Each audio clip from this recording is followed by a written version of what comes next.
ओम शांति। आज 9 अक्टूबर 2021 की मुरली में बाबा ने कहा, मीठे बच्चे माता पिता को फॉलो कर तख्त नशीन बनो। इसमें कोई तकलीफ नहीं, सिर्फ बाप को याद करो और पवित्र बनो। प्रश्न है आज का, गरीब निवाज बाप अपने बच्चों का भाग्य बनाने के लिए कौन सी राय देते हैं? उत्तर है, बच्चे शिव बाबा को तुम्हारा कुछ नहीं चाहिए। तुम भल खाओ, पियो, पढ़ो, रिफ्रेश होकर चले जाओ, लेकिन चावल मुट्ठी का भी गायन है। 21 जन्मों के लिए साहूकार बनना है तो गरीब का एक पैसा भी साहूकार के 100 रुपए के बराबर है।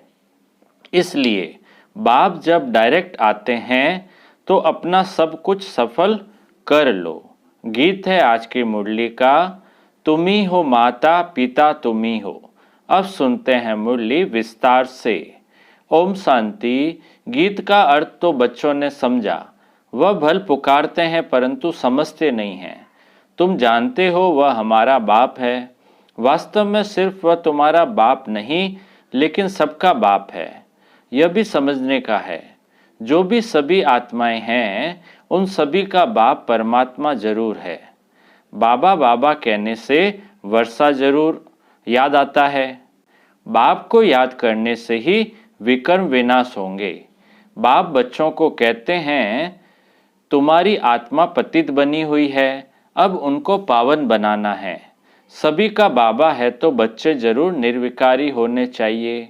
कोई समय जब निर्विकारी थे, बाप खुद समझाते हैं, जब श्री लक्ष्मी नारायण का राज्य था तब सब निर्विकारी थे। इतनी सब जो मनुष्य आत्माएं देखते हो वह भी निर्विकारी होगी, क्योंकि शरीर तो विनाश हो जाएगा। बाकी आत्माएं जाकर निराकारी दुनिया में रहती है। वहां विकार का तो नाम निशान नहीं, शरीर ही नहीं है। वहां से ही सब आत्माएं आती है इस दुनिया में पाठ बजाने। पहले पहले भारतवासी आते हैं। भारत में पहले पहले इन लक्ष्मी नारायण का राज्य था, तो और सब धर्म वाले निराकारी दुनिया में थे। इस समय सब साकारी दुनिया में है। अभी बाप तुम बच्चों को निर्विकारी बनाते हैं, निर्विकारी देवी देवता बनाने के लिए। जब तुम देवी देवता बन जाते हो तब तुम्हारे लिए जरूर नई दुनिया चाहिए। पुरानी दुनिया खत्म होनी चाहिए। शास्त्रों में महाभारत लड़ाई भी दिखाई हुई है, दिखाते हैं। बाकी 5 पांडव रहे, वह भी पहाड़ पर गल गए, कोई नहीं बचा। अच्छा, इतनी सब आत्माएं कहाँ गई? आत्मा तो विनाश को पाती नहीं, तो कहेंगे निराकारी निर्विकारी दुनिया में गई। बाप विकारी दुनिया से निराकारी निर्विकारी दुनिया में ले जाते हैं। तुम जानते हो बाप से तो जरूर वर्षा मिलना चाहिए। अभी दुख बढ़ गया है। इस समय हमको सुख शांति दोनों चाहिए। भगवान से सब मांगते हैं, हे भगवान हमको सुख दो, शांति दो। हर एक मनुष्य पुरुषार्थ करता ही है धन के लिए। पैसा है तो सुख है। तुमको बेहद का बाप तो बहुत पैसा देते हैं। तुम सतयुग में कितने धनवान थे, हीरे जवाहरों के महल थे। तुम बच्चे जानते हो हम बेहद के बाप से बेहद स्वर्ग का वर्षा लेने आए हैं। सारी दुनिया तो नहीं आएगी, बाप भारत में ही आते हैं। भारतवासी ही इस समय, बाबा कहते हैं बाप भारत में ही आते हैं। बाप कहाँ आते हैं? भारत में आते हैं ना। तो सारी दुनिया तो नहीं आएगी, बाप भारत में ही आते हैं। भारतवासी ही इस समय नरकवासी है, फिर स्वर्गवासी बाप बनाते हैं। भक्ति में दुख के कारण बाप को जन्म जन्मांतर याद किया है। भक्ति में दुख के कारण बाप को जन्म जन्मांतर याद किया है। किया है या नहीं किया है? किया है ना। किस वजह से? दुख के कारण। हे परमपिता परमात्मा, हे कल्याणकारी, दुख हरता सुख करता बाबा, उनको याद करते हैं तो जरूर वह आता भी होगा। ऐसे ही मुफ्त में थोड़े ही याद करते हैं, समझते हैं भगवान बाप आकर भक्तों को फल देगा, सो तो सभी को देगा ना। भगवान आकर भक्तों को तो फल देगा, सो तो बाबा कहते हैं सभी को देगा ना। बाबा तो सबका है ना। तुम जानते हो हम सुख धाम में जाएंगे, बाकी सब शांति धाम में जाएंगे। जब सुख धाम में हैं तो सुख शांति सारी सृष्टि पर रहता है। बाप का तो बच्चों पर लव रहता है ना, और फिर बच्चों का भी माँ बाप पर प्यार रहता है। यह भी गाते हैं, तुम मात पिता हम बालक तेरे। जिस्मानी मात पिता होते हुए भी गाते हैं, तुम मात पिता हम बालक तेरे, तुम्हारी कृपा से सुख घने रे। लौकिक माँ बाप के लिए तो ऐसे नहीं गाते हैं, भल वह भी बच्चों को संभालते हैं, मेहनत करते हैं, वर्षा देते हैं, सगाई कराते हैं, फिर भी सुख घनेरे पारलौकिक माता पिता ही देते हैं।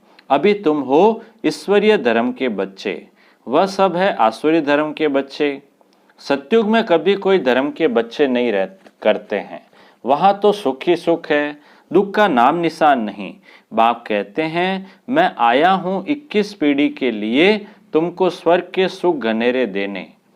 अभी तुम जानते हो बेहद के बाप से हम स्वर्ग के घनेरे सुख पा रहे हैं। यह दुख के सब संबंध खलास हो जाएंगे। सत्युग में है सुख का संबंध, कलयुग में है दुख का बंधन। बाप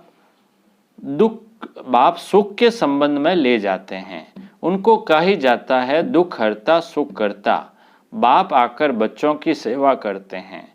बाप कहते हैं हम ओबीडियंट सर्वेंट हैं। तुमने मुझे आधा कल्प याद किया है, हे बाबा आकर हमको सुख घनेरे दो। अब मैं आया हूँ देने, तो फिर श्रीमत पर चलना है। यह मृत्यु लोक सब खत्म हो जाने वाला है, अमर लोक स्थापन होता है। अमरपुरी में जाने के लिए अमरनाथ बाबा से तुम अमर कथा सुनते हो, वहां तो कोई मरते नहीं, मुख से कभी ऐसे नहीं कहेंगे फलाना मर गया। आत्मा कहती है हम यह जड़ जड़ी भूत शरीर छोड़कर नया लेता हूँ। वह तो अच्छा हुआ ना, वहां कोई बीमारी आदि होती नहीं, मृत्यु लोक का नाम नहीं। मैं आया हूं तुमको अमरपुरी का मालिक बनाने। वहां जब तुम राज्य करेंगे तो मृत्यु लोक का कुछ भी याद नहीं पड़ेगा। नीचे उतरते उतरते हम क्या बनेंगे वह भी मालूम नहीं रहता। नहीं तो सुख की जड़ उड़ जाए, नहीं तो सुख ही उड़ जाए। यहाँ तो तुमको सारा चक्र बुद्धि में रखना है। बरोबर स्वर्ग था अब नरक है, तब तो बाप को बुलाते हैं। तुम आत्माएं शांति धाम की रहने वाली हो, यहाँ आकर पाठ बजाती हो। यहाँ से तुम संस्कार ले जाएंगे घर, फिर वहाँ से आकर नया शरीर धारण कर राज्य करेंगे। अभी तुमको निराकारी आकारी और साकारी दुनिया का समाचार सुनाते हैं। सत्युग में थोड़े ही यह पता पड़ेगा, वहाँ तो सिर्फ राज्य करेंगे। ड्रामा को अभी तुम जानते हो, तुम्हारी आत्मा जानती है सत्युग के लिए हम पुरुषार्थ कर रहे हैं। स्वर्ग में चलने लायक जरूर बनेंगे, अपना भी कल्याण और दूसरों का भी कल्याण करेंगे। अपना भी कल्याण और दूसरों का भी। बाबा कह रहे हैं अपना भी कल्याण और दूसरों का भी कल्याण करेंगे, फिर उन्हों की आशीर्वाद तुम्हारे सिर पर आती रहेगी। तुम्हारा प्लान देखो कैसा है। इस समय सभी का अपना अपना प्लान है।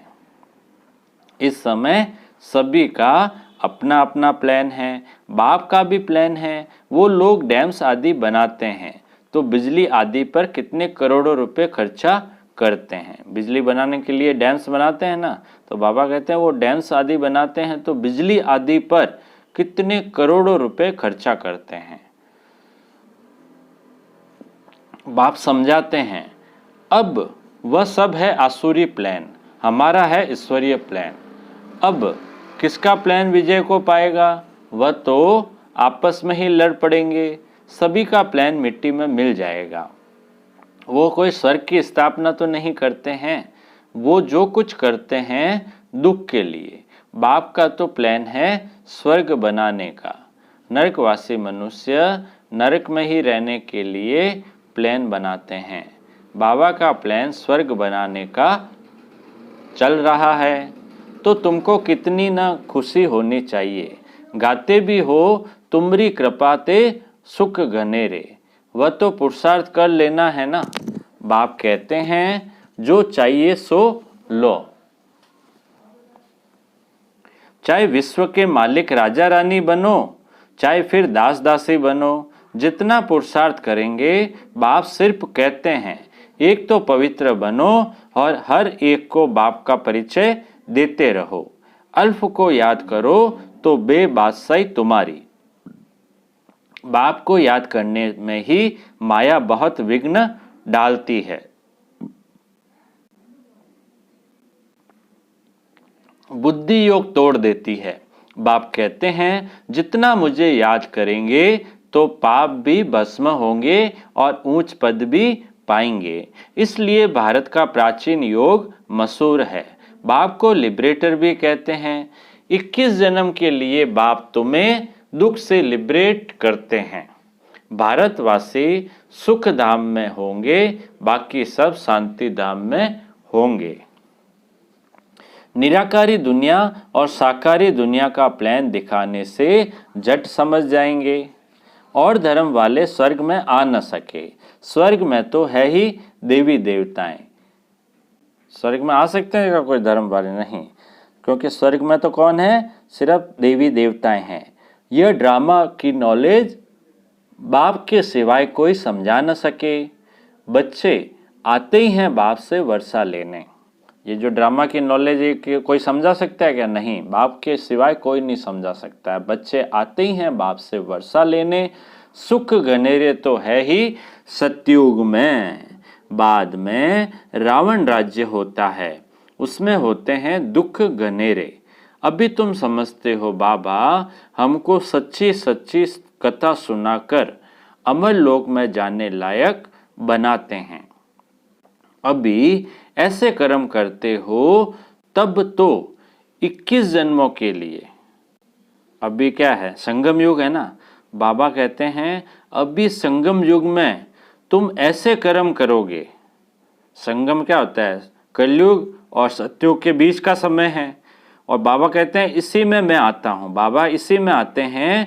और ऐसा अगर बाबा की श्रीमत पर हम चलते हैं, अच्छे कर्म करते हैं, तब तो 21 जन्मों के लिए क्या बनते हैं? धनवान बनते हैं। वो कहते भी हैं धनवान भव पुत्रवान भव। सतयुग त्रेता होता है ना, 2 युगों में। वहां एक बच्चा एक बच्चे तुमको जरूर होंगे। आयुष्मान भव, तुम्हारी आयु भी 150 वर्ष होगी। अकाले मृत्यु कभी होता नहीं। यह बाप ही समझाते हैं। तुम आधा कल्प हमको पुकारते आए हो। सन्यासी ऐसे कहेंगे क्या? वह क्या जाने। बाप कितना प्यार से बैठ समझाते हैं। बच्चे यह एक जन्म अगर पावन बनेंगे तो 21 जन्म पावन दुनिया के मालिक बनेंगे। पवित्रता में तो सुख है ना। तुम पवित्र देवी धर्म वाले थे, अब अपवित्र बन दुख में आए हो। स्वर्ग में निर्विकारी थे, अभी विकारी बनने से नरक में दुखी हुए हो। बाप तो पुरुषार्थ कराएंगे ना। स्वर्ग के महाराजा महारानी बनो। तुम्हारे बाबा मम्मा बनते हैं ना, तो तुम भी पुरुषार्थ करो। इसमें मूंझने की कोई बात ही नहीं। बाप तो किसको पांव पड़ने भी नहीं देते। बाप समझाते हैं हमने तुमको सोने हीरे के महल दिए, स्वर्ग का मालिक बनाया, फिर आधा कल्प तुम भक्ति मार्ग में माता घिसाते आए, पैसा भी देते आए। वह सोने हीरे के महल सब कहाँ गए? तुम स्वर्ग से उतरते उतरते नरक में आकर पड़े हो। अब तुमको फिर स्वर्ग में ले जाता हूँ। तुमको कोई तकलीफ नहीं देता हूँ। सिर्फ मुझे याद करो और पवित्र बनो। भल 1 पैसा भी न दो, खाओ पियो पढ़ो, रिफ्रेश हो चले जाओ। बाबा तो सिर्फ पढ़ाते हैं, पढ़ाई का पैसा कुछ नहीं लेते हैं।